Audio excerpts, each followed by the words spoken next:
The proof that the person values you is that he or she values your family, values your loved ones. In this interesting video, Dr. Paul Enenche talked about the need to marry someone that truly loves and values your family members. Make sure you watch the video to the end. When Ruth was talking to Naomi, she said, entreat me not to leave you or to return from following after you.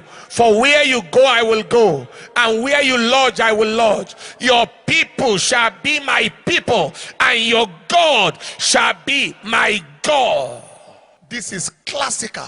Young man, that woman you want to marry did not come out of Iroko tree. It came out of a family that groomed her and grew with her. Mother, father, brother, sister.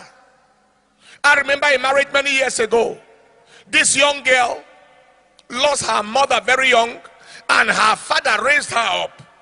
When she grew, she got a job with one of the institutions that make people to travel out of the country and so on, foreign mission postings, and it was very lucrative for her. So she decided to help her father to raise the rest of the children, since the father suffered to raise her. And that became a problem from the so-called husband. The man just stepped into her life, has no regard for her history, had no regard for how she grew. Just want this girl. If the next time you send money to your father, he said, no, I have to help my father raise my siblings. He said, no, that is before we got married, not now. Your money is no longer your money. What a useless man. Those are the kind of men that insult masculinity. Useless man. Put this girl under pressure. Put her under pressure. And on top of that, will be beating the hell out of her. He was a half-level qualification. Had an OND or something. Girl was a graduate, had a car. And that is one other challenge with marrying on equal yoking. What have you learned so far? Let us know in the comments section. And I've said it, ensure that the man is ahead of you where necessary and as much as possible. Otherwise, they will come with ego problem, inferiority complex. When they feel like they are less than their wife, they take it out physically. That marriage couldn't succeed. Because it couldn't succeed. By virtue of the fact that you can't help your siblings, by virtue of the abuse and everything, it couldn't work. Am I communicating?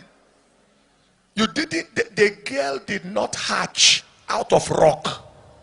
She came out of a family. Her mother shall become like your mother. Father shall become like your father. That is how life is, and vice versa.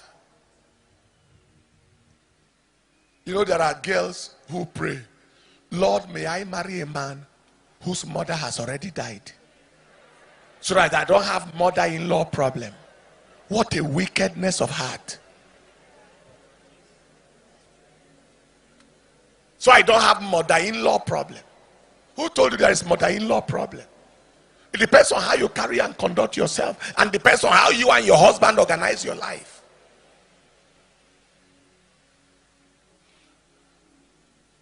The best friend of my mother was my wife. And every time I wanted to send something to my mother, I gave it to my wife, and my wife sent it to her. The two of us are one.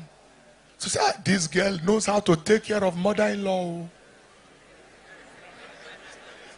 And the money is coming from me. Guy, this girl knows how to take care of mother. In fact, if I have many of this type, God bless you. God bless. Every month, no month will pass. She won't send me provision. She will send me wrapper. She will send me money. What did I do to God to find this kind of daughter-in-law? I'll give her the money. She will pass it. I'll give her. If she wants to ask me anything, she will ask her. She is kinder to her than myself in her eyes.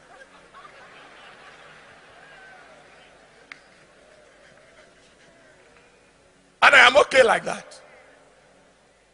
I mean, it depends on how you run your home. There are people, they are the ones that tear their wife down in front of their mother first. Tear their wife down in front of their father. Call this girl and advise her. You are talking to your mother and father like that, and talking about your wife like that. They will naturally side with you and naturally deal with this stranger that came to interfere with the peace of their son.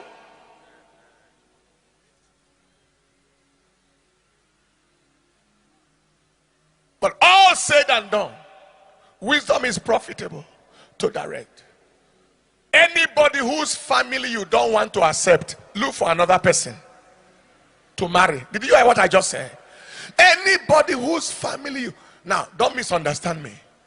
There are families like everywhere where you have very wicked family people. Is that correct? Oh, very, very wicked family people. That is an understanding between you and your husband on how to handle such a situation. Okay? It's an understanding. Oh, if your husband himself is aware, he can't even go home because that's a challenge. So you know how to. But other than that, where a family is a neutral, normal, calm family, and you come and because you married, you scatter the home. No unity among siblings anymore because somebody arrived. That's not correct. The Lord will give us help. The Lord will give us understanding. I've seen a woman enter the home and stopped. I think they even wrote a letter to all the relations. Don't near this family. Yes. It was a law. Don't enter this family forever. Siblings, the same mother, the same father. They can't visit their brother's house. You know what happened at the end? The man came down with affliction. And the family that would have normally surrounded him, because who surrounds you determines what you survive. They couldn't be found. When they will arrive, the case has crossed road. And the worst thing that can happen to anybody is to be in suffering and your loved ones are not surrounding you.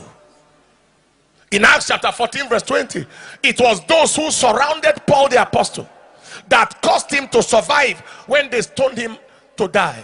They surrounded him and caused him to survive. Please marry the person.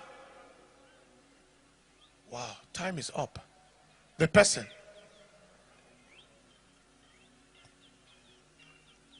who truly loves and values your family.